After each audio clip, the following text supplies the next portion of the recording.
Si cunta e s'arricunta, è organizzato dalla Mondadori Bookstore, lo cura Viviana Montalto, ma purtroppo Viviana Montalto in questo momento sta accogliendo nella sua libreria una scuola, e siccome tra chi interverrà in questo evento c'è anche l'amico Sergio Todesco, che tra l'altro lui cura anche un altro evento, per cui in questo caso ha la doppia funzione, la doppia. Sergio, allora cosa accadrà?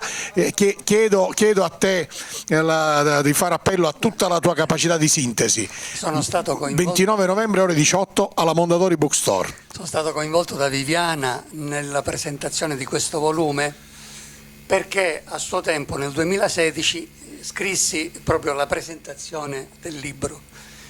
Io non conoscevo l'autore, solo che lui mi fece pervenire questa richiesta di scrivere io qualcosa. Prima di accettare, naturalmente, ho voluto visionare il testo e mi sono accorto che ne valeva la pena, perché è una serie di poesie o di poesie in prosa siciliane in cui lui tratteggia la storia di Messina attraverso alcune delle sue fasi. Parte dalla mitologia, dalle figure mitologiche che ne hanno contrassegnato la realtà, passa a figure storiche ed eventi storici di Messina lungo l'intero arco delle vicende che l'hanno coinvolta, parla di attività lavorative e produttive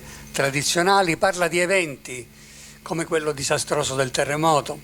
Quello che caratterizza questa prosa e questa poesia siciliana di Lino Soraci è la felicità narrativa, la piena rispondenza. Ecco, si tratta di un siciliano, di una lingua siciliana che non indulge assolutamente nel folclorismo, nel macchiettismo così perniciosamente presenti in tante produzioni, e invece si mantiene fedele a un lessico genuino.